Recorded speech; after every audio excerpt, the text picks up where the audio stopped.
যে কোনো মুহূর্তেই মোহাম্মদ ইউনূসের বিদায় ঘন্টা বাজতে পারে এবং আমেরিকার ট্রাম্প কার্ড নাকি শেখ হাসিনার, অর্থাৎ যে কোনো মুহূর্তে বাংলাদেশের প্রধানমন্ত্রী পদে বসতে পারেন শেখ হাসিনা। আওয়ামী লীগ নিয়ে কি বার্তা দিল দিল্লি? নতুন বার্তা তারা দিয়েছে এবং সেই বার্তায় কি বোঝা যাচ্ছে? আওয়ামী লীগ নিয়ে ভারতের অবস্থানটা কি? এখন বাংলাদেশের পররাষ্ট্র মন্ত্রণালয় ভাবছে যে ভারতে আওয়ামী লীগের অফিস খুলে ফেলেছে। এ বিষয়ে যদি আমরা কোনোই প্রতিক্রিয়া না দেখাই তাহলে বাংলাদেশের মিডিয়ার সামনে বা গ্যালারির সামনে দুটো ছক্কা মারার সুযোগ বোধহয় হাতছাড়া হয়ে যায়। প্রিয় দর্শক, আপনাদেরকে কিছু গুরুত্বপূর্ণ ভিডিও দেখাবো। অবশ্যই এই ভিডিওটি না টেনে দেখার চেষ্টা করবেন, কেননা টেনে দেখলে আপনারা কিছু বুঝতে পারবেন না। অবশ্যই ধৈর্য সহকারে না টেনে দেখবেন। ছোট্ট একটি ভিডিও, না টেনে দেখতে থাকুন, একটি লাইক করে আমার সাথেই থাকুন। যে কোনো মুহূর্তেই মোহাম্মদ ইউনূসের বিদায় ঘন্টা বাজতে পারে এবং আমেরিকার ট্রাম্প কার্ড নাকি শেখ হাসিনার, অর্থাৎ যে কোনো মুহূর্তে বাংলাদেশের প্রধানমন্ত্রী পদে বসতে পারেন শেখ হাসিনা, বলছেন রাজনৈতিক বিশেষজ্ঞরা। সেটি কিভাবে, দেখুন বিস্তারিত প্রতিবেদনে। অনেকে আগেই বলেছিলেন যে কোনো মুহূর্তে দেশে ফিরতে পারেন শেখ হাসিনা, কিন্তু আওয়ামী লীগের কার্যক্রম নিষিদ্ধ ঘোষণা করেছে অন্তর্বর্তীকালীন সরকার। তাহলে তিনি ফিরবেন কি করে? ফিরলে তো হাসিনা গ্রেপ্তার হবেন।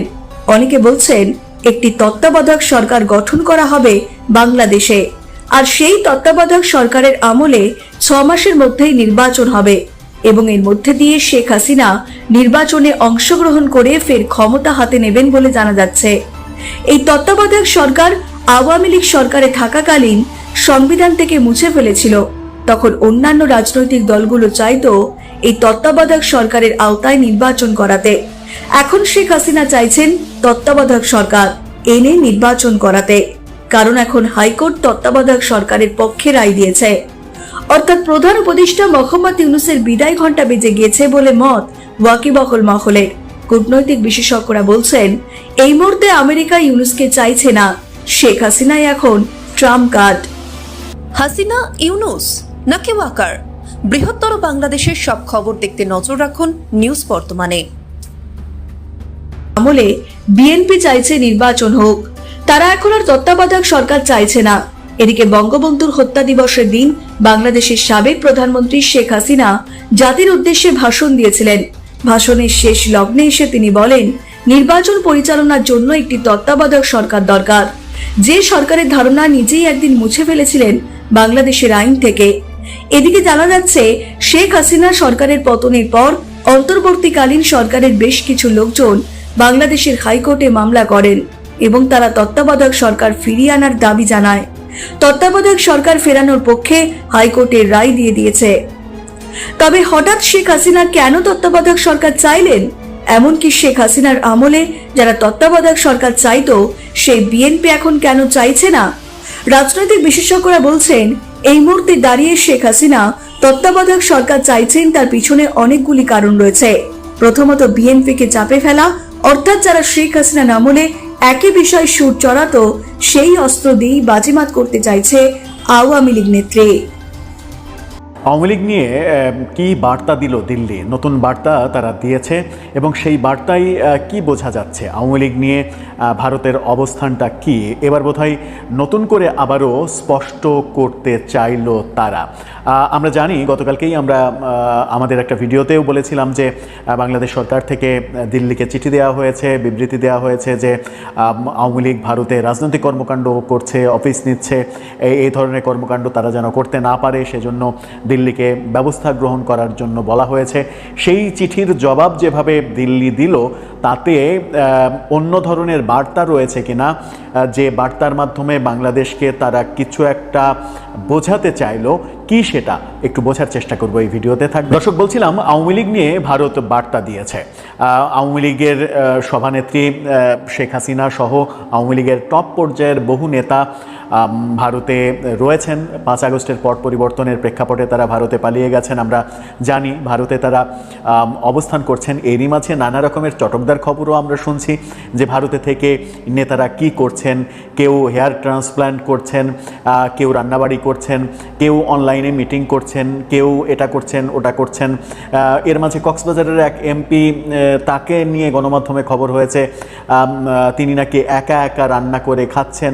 আবার আরেক গণমাধ্যমে এরকম বলছে যে দেশে বউয়ের সঙ্গে ভিডিও কলে রান্নার ইনস্ট্রাকশন নিয়ে একা একা রান্না করছেন অনেক নেতা। এরকম মজার মজার খবর গণমাধ্যমে যখন আসছে, তখন আওয়ামী লীগের মানে শেখ হাসিনা থেকে শুরু করে আওয়ামী লীগের নেতাদের ব্যাপারে ভারতের ভাবনাটা বোধহয় পুনরায় স্পষ্ট হয়ে গেল। গতকালকেই আমরা দেখেছিলাম যে ঢাকা দিল্লিকে একটা চিঠি দিয়েছিল, একটা বিবৃতির মাধ্যমে জানিয়েছিল যে ভারতে বাংলাদেশ বিরোধী কার্যক্রম চালাচ্ছে আওয়ামী লীগের নেতাকর্মীরা। তারা সেখানে অফিস নিয়ে বিভিন্ন কার্যক্রম চালাচ্ছে, বিভিন্ন জায়গায় মিটিং সিটিং করছে, যেগুলো বাংলাদেশ বিরোধী, বাংলাদেশের রাষ্ট্রবিরোধী কর্মকাণ্ড, এভাবে সরকার বলার চেষ্টা করেছে। অবশ্য সরকার সেখানে এটাও বলেছে আওয়ামী লীগকে নিষিদ্ধ সংগঠন হিসেবে আখ্যা দিয়েছে। নিষিদ্ধ সংগঠন আওয়ামী লীগ এই ধরনের কর্মকাণ্ড করছে এটা বলেছে। যদিও আওয়ামী লীগ নিষিদ্ধ সংগঠন নয়, আওয়ামী লীগের কার্যক্রমের উপরে নিষেধাজ্ঞা দেওয়া হয়েছে, আওয়ামী লীগকে দল হিসেবে নিষিদ্ধ করা হয়নি, সরকার করেনি। তবুও পররাষ্ট্র মন্ত্রণালয়ের সেই চিঠিতে নিষিদ্ধ শব্দটা উল্লেখ ছিল বলে আমরা দেখেছি। এখন ভারতের জবাবটা কি আসলো, ভারতের জবাবটা সেটা নিয়ে গণমাধ্যমে আবার নতুন করে খবর হয়েছে।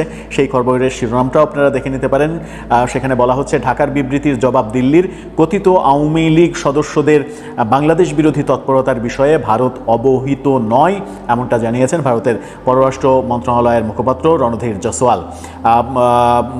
তিনি যেটা বলেছেন যে অন্তর্বর্তীকালীন সরকারের বিবৃতিকে অযৌক্তিক আখ্যা দিয়েছেন এবং এটা ভুল একটা মেসেজ তারা দিয়েছে, এটা অযৌক্তিক, এই ধরনের বিবৃতির কোনো ভিত্তি নেই, এমনটা বলেছেন। অর্থাৎ ভারত পুরোপুরি অস্বীকার করেছে যে ভারতের মাটিতে কেউ কোনো ধরনের রাজনৈতিক কর্মকাণ্ডের মাধ্যমে বাংলাদেশ বিরোধী চক্রান্ত করছে, এই তথ্যটা ঠিক নয়, এটা ভুল ব্যাখ্যা করা হয়েছে।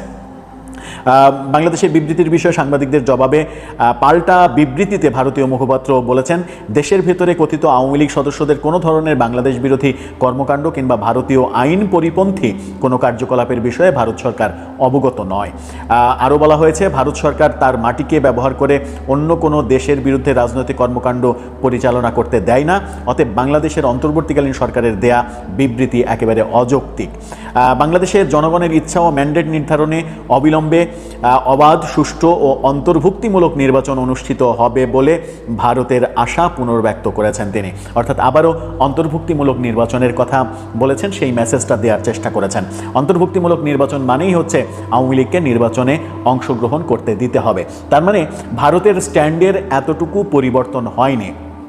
আমরা দেখেছি মাঝখানে আমেরিকার সঙ্গে ভারতের প্রিয় দর্শক, সম্পূর্ণ ভিডিওটি দেখলেন। এই ভিডিও সম্পর্কে অবশ্যই আপনার মূল্যবান মতামত কমেন্টে জানাবেন।